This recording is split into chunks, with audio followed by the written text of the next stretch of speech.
Usually when we talk about a medical diagnosis, there's this underlying expectation of precision. Oh, absolutely. It's supposed to be like engineering. Right, like you fall off a bike, you break your arm, the x-ray shows that jagged white line on the screen, and the doctor just points a pen at it and says, there it is. That's the problem. Yeah, it's binary.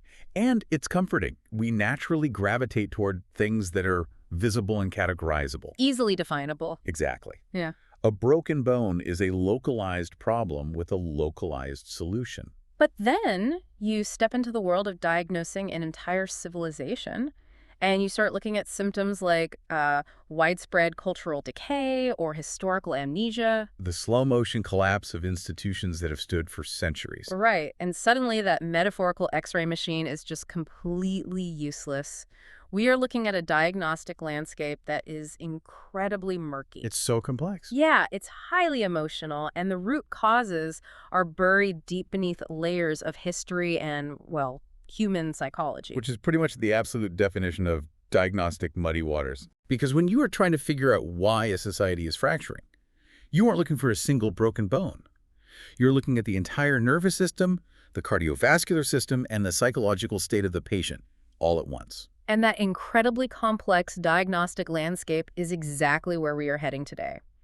So welcome to our latest deep dive. And I am talking directly to you because, well, we know why you hit play. You're looking for a shortcut. Exactly. You are looking for a shortcut to a deep, thorough understanding of the massive ideas shaping our world without getting bogged down in all the information overload.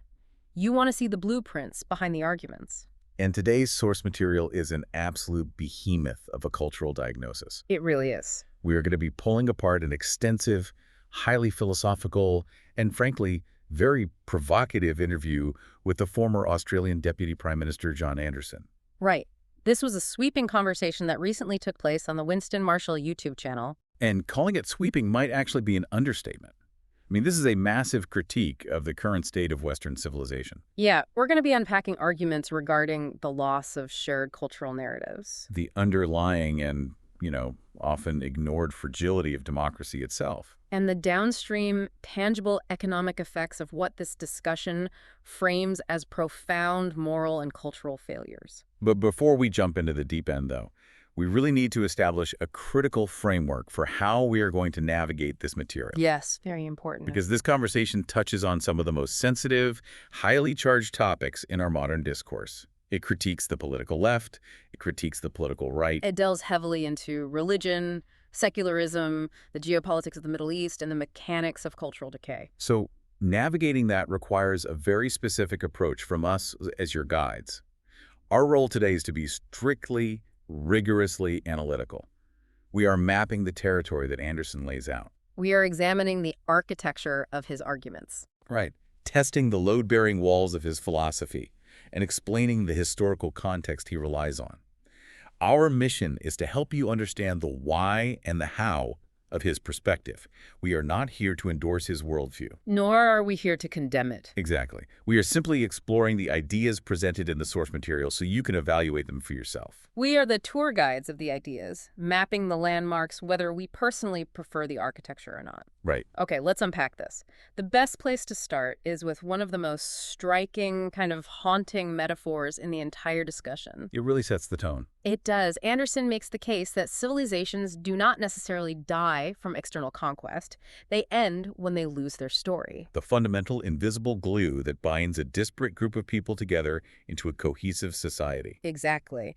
And he doesn't just make this as an abstract sociological observation. He explicitly, like point blank, places the blame for this loss on the baby boomer generation, which happens to be his own generation. He accuses them of a catastrophic failure to pass on this narrative. It is a fascinating and heavy accusation, especially coming from someone within that cohort. To really grasp the weight of what he is saying, we have to examine the deeply personal historical anecdote he uses to anchor this point. It's a story about his father. Yes. He talks about his father, a man belonging to what is often revered as the greatest generation. His father was a World War II veteran, and the specific details of his service are crucial to understanding Anderson's broader philosophical point. Right. Set the scene for us. Well, in May 1940, at a time when the shadow of Dunkirk was looming over Europe. when the survival of the West felt incredibly tenuous. Exactly. His father was living in faraway Australia, yet he volunteered to fight. He eventually found himself at the brutal, grinding Battle of El Alamein in North Africa. And the physical toll was horrific. The story highlights that his father wasn't just a participant. He was quite literally left for dead on the battlefield. He was assumed dead by his own side. Yeah, he was found clinging to life the following day, severely wounded, and brought back to Australia in a state where he was more dead than alive. I mean, he had looked into the absolute abyss of human destruction. He saw the darkest capabilities of humanity. He did. But he, and millions like him, made those unimaginable sacrifices to give their children, the boomers, what Anderson beautifully but tragically describes as a golden summer. The golden summer. Yeah.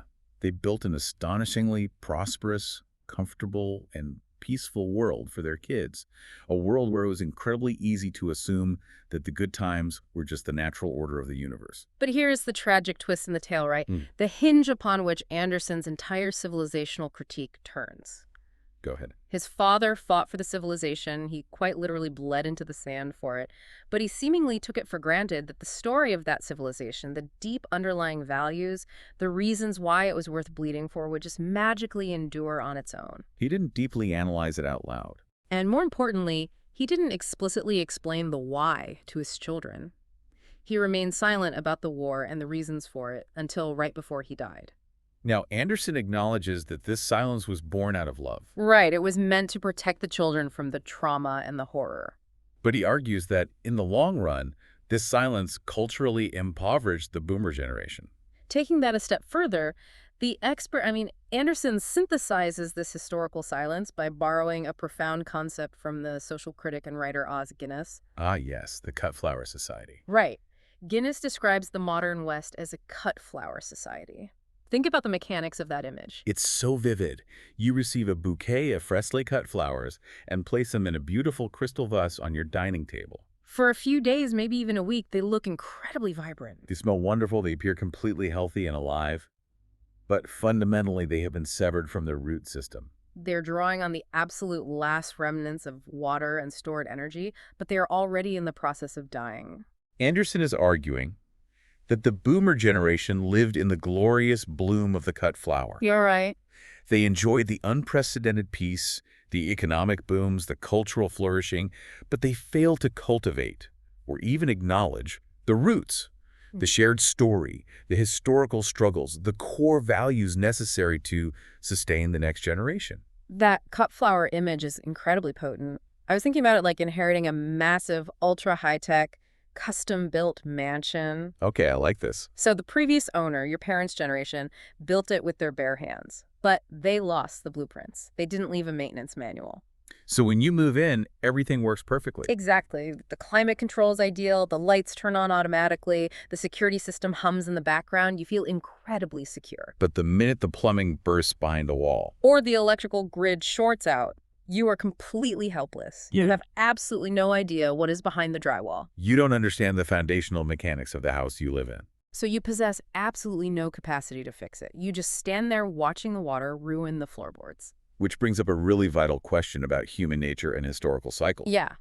Does Anderson view this amnesia, this failure to pass on the blueprints to the mansion, as an act of intentional sabotage by the boomers? Or does he see it as an accidental byproduct of living in that comfortable golden summer? He leans very heavily toward it being accidental, born out of what we might call a soft indulgence. Soft indulgence, okay. Anderson points out that when the West officially won the Cold War, there was this massive, collective psychological sigh of relief. The existential threat of nuclear annihilation seemed to evaporate overnight. Right, the end of the Cold War. People eagerly embraced what he calls the peace dividend. They focused on consumerism, personal fulfillment, and economic expansion. And culturally speaking, they simply went to sleep. It wasn't malicious. No, it wasn't a deliberate plot to destroy Western heritage. It was a complacent, arrogant assumption that their specific way of life, liberal democracy, free markets, individual rights, was the default, inevitable state of human evolution. They forgot that their civilization was actually a fragile, highly unnatural ecosystem, one that required constant, deliberate maintenance and aggressive transmission to the youth. Exactly. They treated the foundational institutions of their culture with benign neglect. And the danger of benign neglect, as Anderson warns, is that it leaves a vacuum, And the next generation looks at these unexplained institutions with confusion. which eventually morphs into suspicion and finally into active, aggressive deconstruction. And this loss of a shared story, this missing blueprint, has immediate disastrous consequences that go far beyond just forgetting history dates. Oh, absolutely. When you lose the shared narrative, you lose the shared vocabulary, you literally forget how to talk to each other about the present. And this transitions us seamlessly into what is arguably the most visible symptom of this decay: the complete systemic breakdown of our political discourse and the death of genuine dialogue. Anderson makes a sweeping, bipartisan claim here that spares absolutely no one. He does. He argues that both the political left and the political right have entirely forgotten the art and the necessity of conversation. He observes that modern politics has abandoned any pursuit of deep, philosophically grounded visions for the future of society. Instead, the entire political apparatus has devolved into what he brilliantly terms ad hossery, transactionalism and short-termism. Ad hossery. It's such a descriptive, almost comical word for a very dark reality. It really is. I mean, it means just making things up as you stumble along. You are purely reacting to the crisis of the 24-hour news cycle, pulling levers and pushing buttons without any anchoring principles or long-term strategy. You're just trying to survive until Friday's news dump. Exactly. And to really highlight the tragedy of what we have lost in our discourse, Anderson brings in the 19th century philosopher John Stuart Mill.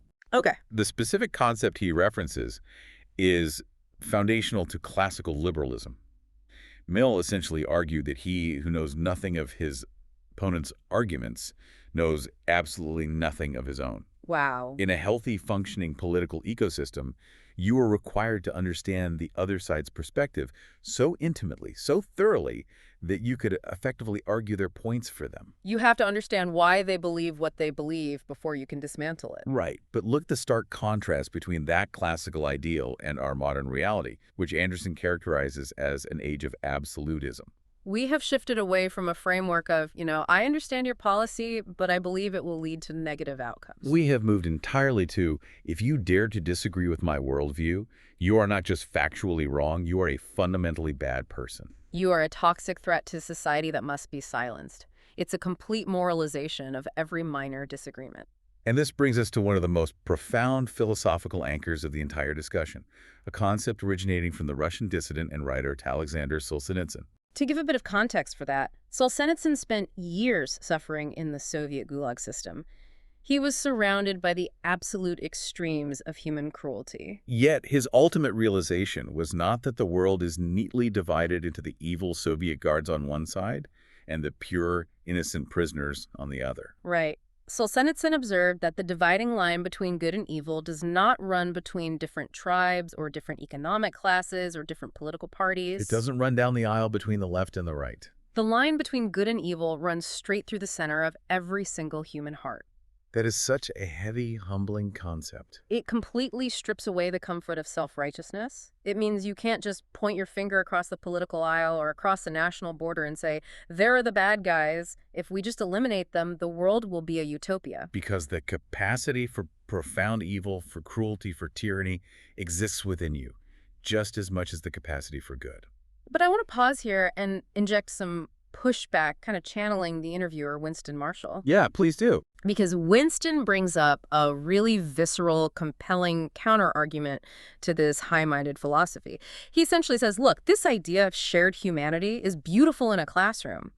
But when you feel your country or your very civilization is in its death throes, you start viewing the world through the lens of a Disney movie. Goodies versus baddies. Exactly. When you feel like you are locked in an existential war for survival, you don't stop on the front line to ponder the nuanced, shared humanity of the person who is actively trying to destroy you. You just marshal all your resources to defeat them. Right. So how does Anderson reconcile this deeply philosophical line through the human heart idea with the desperate, visceral reality of feeling like you are in a cultural war? It's a remarkably sharp counterpoint because it touches on our most basic survival instincts. Anderson's response is highly counterintuitive but strategically fascinating. Let's hear it. He acknowledges the immense emotional pull of that Disneyfication. It is incredibly intoxicating and comforting to view yourself and your tribe as the pure forces of light and your opponents as the irredeemable forces of darkness. Sure. However, Anderson argues that surrendering to that emotionalism, retreating into that binary tribalism, is actually a fatal strategic error Why fatal? I mean, if you are at war, doesn't moral clarity help you win?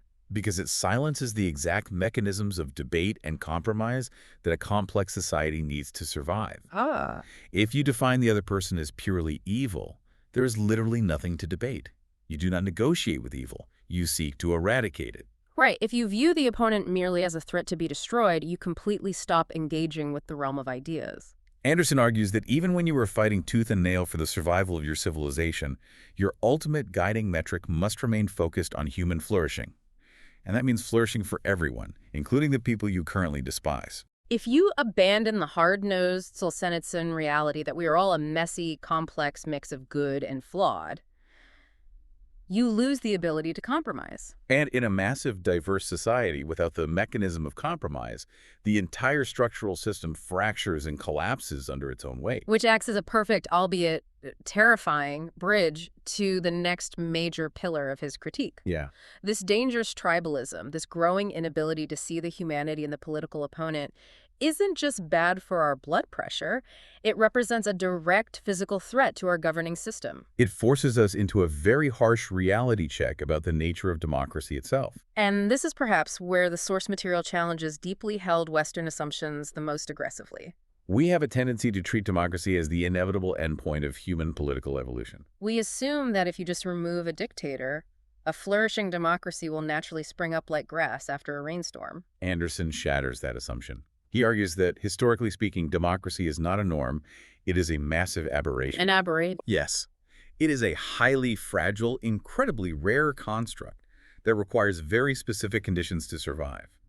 He points out that the American founders designed their democratic republic with the explicit understanding that it was only fit for good, rational, reasonable, and considered people. He bluntly states that the system is entirely unfit for a populace that has lost those virtues. That's a jarring statement for modern ears. The idea that a governing system is conditionally dependent on the moral character of the voters. To illustrate this fragility, the discussion brings in the English author E.M. Forster, who famously wrote a collection of essays titled Two Cheers for Democracy. The title itself is the point. It's not three cheers. Exactly. Forster, and Anderson by extension, is withholding that third cheer because they recognize that democratic elections are, at their core, merely a mechanical process. They are morally neutral. A democratic process can just as easily empower groups that are fundamentally ideologically opposed to democratic values. The ballot box doesn't magically sanitize the intent of the voters. To prove this, the source specifically points to the Middle East, noting that the Muslim Brotherhood achieved power through democratic elections. Furthermore, it asserts that if completely free and fair elections were held in Gaza today, Hamas would likely be elected. The mechanical act of voting does not guarantee a liberal, tolerant, or flourishing outcome if the underlying culture and belief systems of the populace do not prioritize those values. Which leads right into a massive, blistering critique of the political right. Specifically, the neoconservative foreign policy establishment of the last 20 years. Oh yeah, they get heavily critiqued here. The source argues they made a catastrophic intellectual error regarding their interventions in the Middle East. They operated on the arrogant assumption that Western liberalism and secular democracy were the default factory settings of the human heart, just waiting to be uncovered. They genuinely believed you could roll in with military force, topple a brutal dictator like Saddam Hussein, and a Thomas Jefferson-style democracy would just naturally blossom from the rubble of Baghdad. They committed the ultimate error of mistaking a centuries-long, highly specific cultural achievement for a biological human default. And to highlight the sheer hubris of this, Anderson shares a truly incredible anecdote from the early 2000s, right at the height of the Second Gulf War. Oh, this story is wild. He had an opportunity to sit down and converse with then-President George W. Bush. Anderson, deeply skeptical of the neoconservative project, asked Bush a point-blank question. He said, "Do you really think people who live in a culture that is historically and deeply more used to the idea of a theocracy can or will embrace, let alone have pushed onto them, democracy?" And President Bush's answer is so revealing because it accidentally proves Anderson's point. Bush pointed to his own heritage. He pointed to the Scottish tribes before the Reformation. He essentially said, Look at the Scots back then, 5 major tribes brutally slaughtering each other in the Highlands. If you looked at them in the 15th century, nobody would have said they were good candidates for a peaceful parliamentary democracy either. The historical irony in Bush's response is staggering. I mean, Bush was accurately acknowledging that his own cultural ancestors required centuries of incredibly painful, bloody internal cultural evolution. Reformations, Enlightenment thinking, the slow development of common law, all of that to become a populace capable of sustaining a democratic system. He recognized, at least historically, that democracy has to be painstakingly grown from within the soil of a culture. Yet, in the very same breath, his administration's active foreign policy was to pursue rapid external military intervention to install that exact system in the Middle East on an artificial timeline. It's a massive cognitive disconnect. You can't microwave a centuries-long cultural evolution. Right. So this raises an important question. Yes, it does. If democracy doesn't just magically appear when you remove a tyrant, what does it actually require to function? What is the secret ingredient? This is where Anderson's diagnosis goes from political to deeply philosophical. He argues that for a democracy to function without tearing itself apart, it absolutely depends on the populace recognizing a higher authority, or what he's specifically termed a divine stamp, residing within every single human being. Okay, let's break down the mechanics of that. What does recognizing a divine stamp have to do with the pragmatic act of casting a ballot or passing a tax law? Think about the day-to-day mechanics of a democratic system. Democracy requires compromise. It requires the losing side of an election to voluntarily hand over power and accept defeat. That is highly unnatural. To accept compromise, I have to possess a baseline level of respect for the person I vehemently disagree with. Where does that respect originate? Right. If we operate purely in a materialist universe where we are all just random, accidental collections of atoms competing for resources, there is no logical imperative for me to respect my political opponent. If I have the power, I should just crush them. Anderson argues that to sustain democracy, you must be able to appeal to a transcendent view of humanity, a philosophical or theological basis for saying, I may think your economic policies are disastrous, I may find your worldview entirely wrong, but I recognize your inherent dignity and unalienable worth as a human being. Without that transcendent anchor, without that divine stamp, politics loses its boundaries. It devolves into a raw, brutal tribal power struggle where the only rule is dominance. Which perfectly sets the stage for the most controversial, deeply challenging core of Anderson's entire argument. Yes. If a functioning democracy absolutely requires a shared recognition of a higher authority to maintain respect between opponents, what happens when a society aggressively, intentionally removes that authority from its cultural operating system? This brings us to his intense critique of the sacred, the secular, and the incredibly dangerous modern phenomenon of government as God. Anderson argues that the modern West is currently suffocating under the weight of an absurd secularism. Now, we need to be extremely precise here with how we represent his argument. He is absolutely not arguing for a theocracy. Right. He is not suggesting the church should run the state. In fact, he explicitly states that he profoundly believes in the strict separation of the sacred and the secular. But he points out a historical fact that often surprises modern secularists.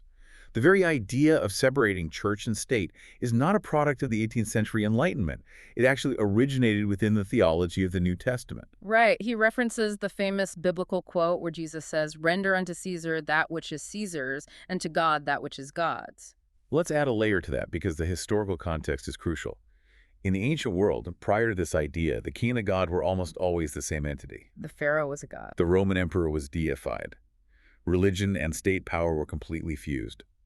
The revolutionary concept in that render unto Caesar mandate was the explicit demotion of the state. It acknowledged that, yes, a society needs a government. You need a Caesar to build the aqueducts and maintain order. But the state is the lesser plan. It is there for practical, mundane, secular administration. As Anderson jokingly but accurately puts it, the government is there to decide what side of the road we drive on and to regulate when duck hunting season begins and ends. Right. It is absolutely not there to serve as a benevolent deity dictating the state of our souls or providing ultimate meaning. But the core of his critique is that modern Western society has completely inverted this hierarchy. By aggressively scrubbing God or any concept of a transcendent higher authority from the public square, we haven't eliminated the human need for a higher power. We've just created a massive vacuum at the very top of our cultural hierarchy. And human psychology abhors a vacuum. So what did we do? We took the state the entity meant to fix the potholes and we elevated it to the position of God. We now look to the government to solve every conceivable problem, to cure every social ailment, to eliminate all risk, and to provide us with ultimate purpose and moral direction. And here's the tragic fallout. Because the state is a bureaucratic machine composed of flawed humans, it is entirely unequipped to be God. It is a terrible deity. It cannot provide meaning. And so, when it inevitably fails to deliver utopia, the populace becomes incredibly cynical, bitter, and angry. Furthermore, this internal Western crisis, this absurd secularism, doesn't just make us miserable at home, it leaves us deeply, dangerously vulnerable on the global geopolitical stage. The discussion moves into a stark theological comparison with radical Islam, specifically calling out the underlying ideology of the Muslim Brotherhood and the long-standing desire among certain radical factions to establish a third global caliphate following the collapse of the Ottoman Empire in the early 20th century. Anderson points out that Western societies, whose operating systems were historically shaped by Christian concepts like the separation of church and state, are fundamentally structurally different from societies shaped by Islamic theology. The core difference he highlights is that Islamic political theology, historically and fundamentally, fuses the secular and the sacred. It does not conceptually separate the mosque and the state. The religious law is the civil law. And this fusion leads to a broad, systemic commitment to theocratic governance over liberal democratic governance. Okay, let me jump in here and pump the brakes for a second on behalf of the listener. Go for it. Let's say you are listening to this right now and you are completely secular. Maybe you're a staunch atheist. You might be listening to this deep dive into theology and thinking, why does this debate matter to me in the slightest? I don't believe in the New Testament. I don't believe in the Quran. It's all mythology to me. How does Anderson address that secular dismissal? It's the most important question for a modern audience. The source addresses this through the lens of pure, unavoidable pragmatism. Okay. During the interview, Winston Marshall notes that political operatives like Alastair Campbell famously declared, "We don't do God," when discussing Western political strategy. Anderson's retort to that is brilliant in its simplicity. He essentially says, you might not do God, but the rest of the world does. Oh, wow. Even if you are the most hardened secularist, you are forced by reality to deeply understand the theological underpinnings of different global cultures. Why? Because they believe it. It is the operating system driving their actions. And their religiously motivated beliefs are actively, aggressively shaping global geopolitics, from the Middle East to immigration policies in Europe. You can't just ignore gravity because you don't personally believe in physics. It will still pull you down. Precisely. Anderson argues that ignoring these profound ideological and theological differences out of a modern, polite fear of being labeled racist or Islamophobic is suicidal for a civilization. He counters the racism charge head-on, noting that Islam is not a race, it is a set of ideas. He challenges those who throw the word racism around to grapple with the explosion of anti-Semitism, which he categorizes as the oldest, most visceral and ugliest form of actual racism. His underlying point is unapologetic. A refusal to deeply understand and acknowledge competing, incompatible worldviews leaves a society entirely blind to reality. And this willful blindness, this refusal to see reality for what it is, doesn't just damage our foreign policy, and it doesn't just erode our political discourse. According to the source material, this cultural decay eventually comes home to roost in the most tangible, unavoidable place possible, our wallets. This takes us to the economic fallout of the conversation, where the loss of culture literally hits the national balance sheet. This is where Anderson's philosophical diagnosis becomes extremely concrete and mathematically urgent. He draws a direct, unbreakable causal link between the cultural failures we've been discussing and the massive, crippling public sector debt facing Western nations. He states flatly that there is no such thing as a successful, enduring economy that is not built upon a foundation of specific cultural traits. We are talking about virtues like hard work, high-trust social networks, integrity, restraint, and crucially, delayed gratification. Notice that none of those are financial formulas. You don't learn those in a spreadsheet. Those are moral virtues passed down through a culture. And when a society washes those moral virtues out of its system, the mathematical reality of the economy eventually stops working. The text points to the 2008 Great Financial Crisis as the ultimate glaring example of this. We often talk about 2008 as a regulatory failure or a complex mathematical glitch regarding subprime mortgages. But Anderson argues that 2008 was fundamentally a massive moral failure. He points specifically to institutions like Lehman Brothers. The executives running those massive financial engines may not have technically broken the existing laws, but they operated with an extraordinary, breathtaking lack of prudence, decency, and restraint. They over-leveraged their institutions, treated toxic assets as gold, and chased short-term bonuses while ignoring the systemic risk they were injecting into the global economy. It was a failure of character before it was a failure of finance. And then when the entire house of cards inevitably collapsed, how did the culture respond? Did we learn the lesson? According to the text, we failed the moral test a second time, perhaps even worse than the first. Instead of taking the necessary, agonizing pain of a true recession, which would have meant violently winding in government expenditure, forcing institutions to repair their balance sheets, and learning to live within our actual means, governments panicked. They opted for comfort over consequence, engaging in what Anderson rightly calls massive intergenerational theft. Let's really break down the mechanics of this theft, because understanding this explains so much of the economic anxiety and generational anger we see today. Okay, let's do it. To avoid the political pain of a deep recession, governments and central banks around the world turned to a mechanism called quantitative easing, or QE. In simple terms, they essentially printed trillions of dollars out of thin air. The goal was to generate inflation, to devalue the massive, unpayable debts they had taken on from the failing private sector. Okay, but let's connect the dots for the listener. Yeah. How does a central bank printing money to cause inflation equate to stealing from the next generation? It comes down to what that flood of new money does to the price of assets. When you flood the economic system with cheap capital, that money has to go somewhere. It invariably flows into hard assets, real estate, the stock market, equities. So the value of those assets skyrockets. The result, Yep. the older generations who already owned homes and had robust stock portfolios suddenly saw their net worth explode. They became wealthier on paper than ever before. But the flip side of that mechanism is devastating. By artificially inflating the cost of housing and assets, the government completely pulled up the ladder for the young. It created an environment where young people entering the workforce with stagnant wages find themselves entirely locked out of the housing market. They are structurally marginalized and financially disadvantaged right from the starting line. The policy was a deliberate choice to protect the current generation's comfort and asset prices at the direct expense of the future generation's stability and opportunity. It is a brutal, clear-eyed analysis of how a moral failure, the refusal to take the pain for your own mistakes, literally bankrupts your children. And this economic reality brings up a fascinating dynamic introduced in the source material by the sociologist Frank Furedi. Oh, right, Furedi.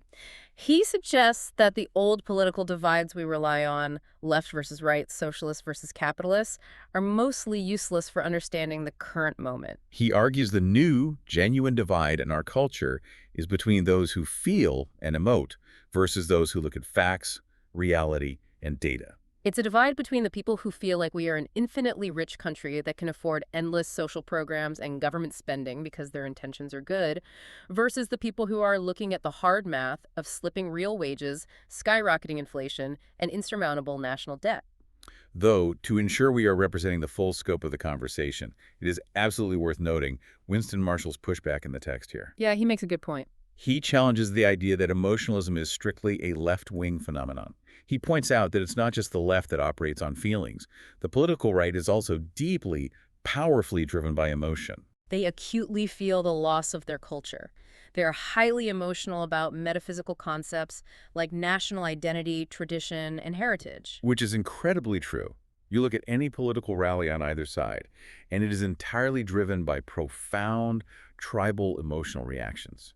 And this brings up a crucial tool mentioned in the source material that highlights exactly why we are all so locked into these emotional reactive states. During the interview, there's a segment integrating a platform called Ground News, which is a media analysis tool. And the hosts use this to directly connect to this idea of how our modern information diet actively shapes our emotional state and fuels this tribalism. It's a highly relevant inclusion to the broader philosophical point.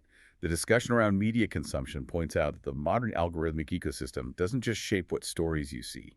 It fundamentally shapes how you perceive reality itself. But the most insidious bias isn't necessarily a spun headline or an overtly partisan opinion piece. The biggest, most dangerous bias is the blind spot. These are the major news stories that completely magically disappear depending on which political bubble you reside in. The text gives two glaring, concrete examples of this. One is a major story about J.D. Vance alleging massive billion-dollar fraud cases against blue state officials regarding government spending. This is objectively a massive story with huge implications. Yet, the data show there was literally zero coverage of this from left-wing media outlets. It was a complete blind spot for anyone living in that ecosystem. Conversely, there was a major geopolitical story about President Zelensky hailing deep strikes into Russian territory as Ukraine's new long-range sanctions, a massive escalation in a global conflict. Yet that story received only a tiny fraction, around 8% of its coverage from right-wing outlets. Let's connect this back to Anderson's broader argument about the death of dialogue and the rise of emotional absolutism. If you were living inside one of these bubbles and you were only ever seeing half the facts, you are virtually forced to react emotionally. The algorithms are curating a bespoke reality designed to justify your tribal anger and reinforce your belief that the other side is crazy. If you want to move from feeling back to facts, as Frank Furedi suggests is necessary to save the society, you have to find a way to step outside that algorithmic filtering. You have to aggressively seek out the stories that are being ignored by your own side. Which brings us to a really critical juncture in the analysis. Yes, it does. If the old political philosophies are breaking down into ad hocery, if the media ecosystem is mathematically fracturing our shared reality, and the economy is groaning under the weight of moral failure and debt, how are the remaining political factions reacting to this crisis? Specifically, the text spends a significant amount of time analyzing where the political right, supposedly the side of tradition and conservation, has gone so terribly wrong, and what an ultimate solution might actually look like. Anderson's critique of his own side of the political aisle is scathing and unsparing. He essentially says that modern conservatives should hang their heads in shame. Why? Because in the aftermath of the Cold War, they completely bought into the political scientist Francis Fukuyama's famous thesis, the end of history. To contextualize that, in the early 1990s, the Berlin Wall fell, the Soviet Union collapsed, and the West was triumphant. The hubris of that moment led many on the right to believe that Western liberal democracy and free market capitalism had permanently, definitively won the ideological debate for all time. They thought human nature had somehow fundamentally evolved, and that there would be no more dark, authoritarian, or theocratic models rising up to seriously challenge them. They took the ultimate victory lap and then fell completely asleep at the wheel. They stopped defending the culture because they assumed there were no enemies left. And now, decades later, they are waking up in a panic, realizing the civilization is in deep internal crisis. And their reaction to waking up is deeply troubling. The text mentions the reaction to a recent incident involving a shooting near the conservative commentator Charlie Kirk. Anderson observes a terrifying trend emerging from this anxiety. Some people on the right are deciding that if they are viewed merely as an existential threat by the left, if they are going to be treated like enemies of the state regardless of what they say, then there is no use in engaging in the democratic process or dialogue anymore. It's a dangerous escalation of logic. The thinking becomes, if the left believes we are already in a war and attempting dialogue just gets you silenced or literally shot at, then fine, we will just declare war too. We will abandon the high road and fight fire with fire. Anderson sees this reaction as a catastrophic mistake. As we discussed regarding the Disneyfication of politics, declaring tribal warfare and abandoning the commitment to dialogue ensures the destruction of the very democratic mechanisms you are ostensibly trying to save. You destroy the village in order to save it. Okay, so this paints a pretty grim picture. If top-down political therapy government is failing to provide meaning, and if declaring tribal warfare is a recipe for civilizational suicide, how does one actually combat this massive systemic rot? Here's where it gets really interesting. Because the source material pivots away from grand geopolitical strategy, away from central banking and elections, and lands on a hyper-local, deeply personal, micro-solution. It ultimately all comes down to the agency of the individual. Anderson believes that true civilizational repair does not start in the halls of Parliament or in the White House. It starts in the human heart, within the family unit, and in the local community. To illustrate this philosophy, The text shares an incredible behind-the-scenes anecdote about the controversial clinical psychologist Jordan Peterson. Yes. The host, Winston, asks Anderson about his personal friendship with Peterson, and Anderson tells the story about Peterson visiting his farm in rural New South Wales, Australia. This is not a glamorous location. It's a remote working farm. While Peterson is there, they have a young farmhand working on the property, a guy who is just an ordinary citizen struggling. He has a wife, young twins, and another little boy who is battling a very serious medical problem. Anderson only finds out later what transpired.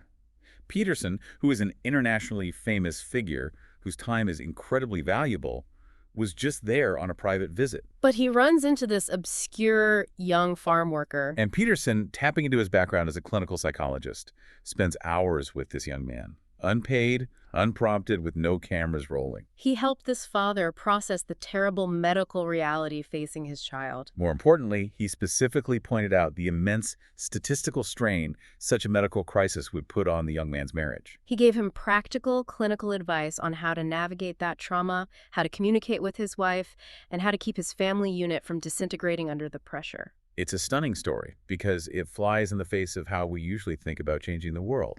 Peterson didn't get a viral tweet out of it. He didn't get his hourly clinical fee. He just saw a fellow human being suffering in front of him, recognized his inherent dignity, and took immense personal time to try and foster human flourishing in that one specific anonymous family. And that anecdote serves as the absolute distillation of the source's ultimate conclusion.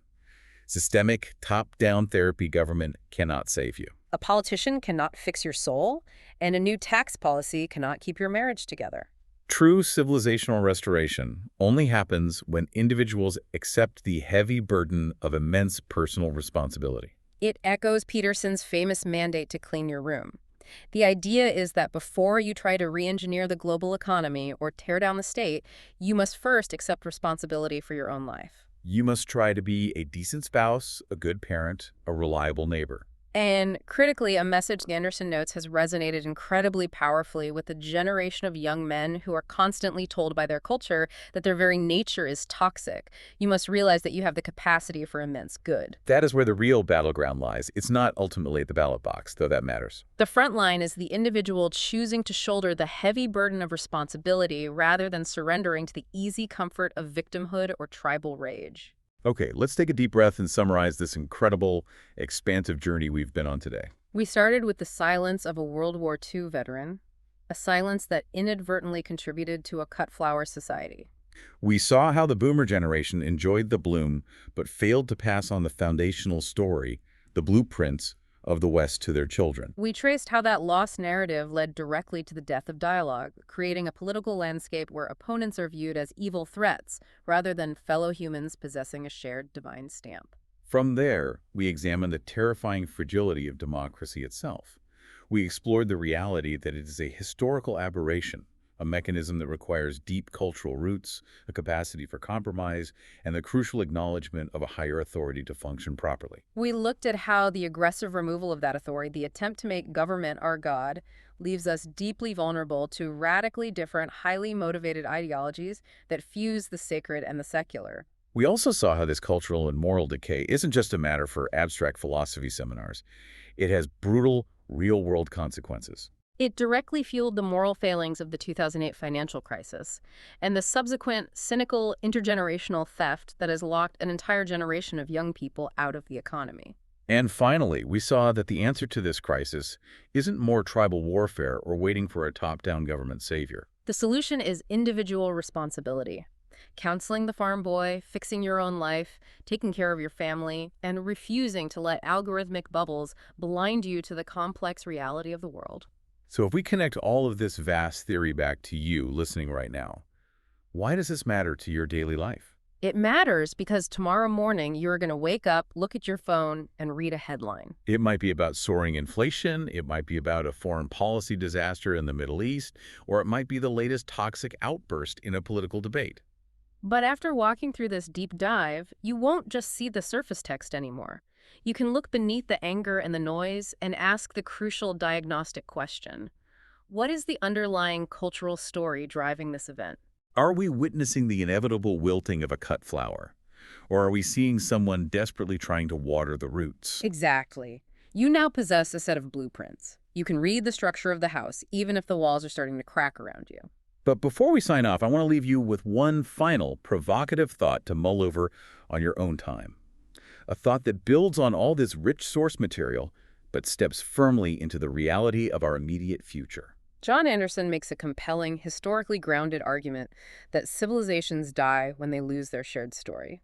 But consider the mechanics of the world we live in right now. In an age of hyper-personalized algorithmic feeds, AI-curated realities, and endless, highly niche internet communities, is a single, national, shared story even technologically possible anymore? Or are we destined by the very nature of our modern technology to become a million different micro-civilizations, all occupying the exact same geographic space, but living in completely irreconcilably different realities? It is a profoundly chilling thought.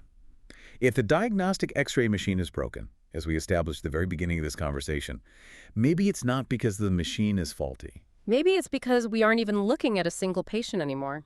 That is the question of the era. We are navigating a diagnostic landscape that is murkier and more complex than ever before. Thank you for joining us on this deep dive into the ideas shaping our world. Keep asking the hard questions, keep looking for the roots beneath the soil, and we will see you next time.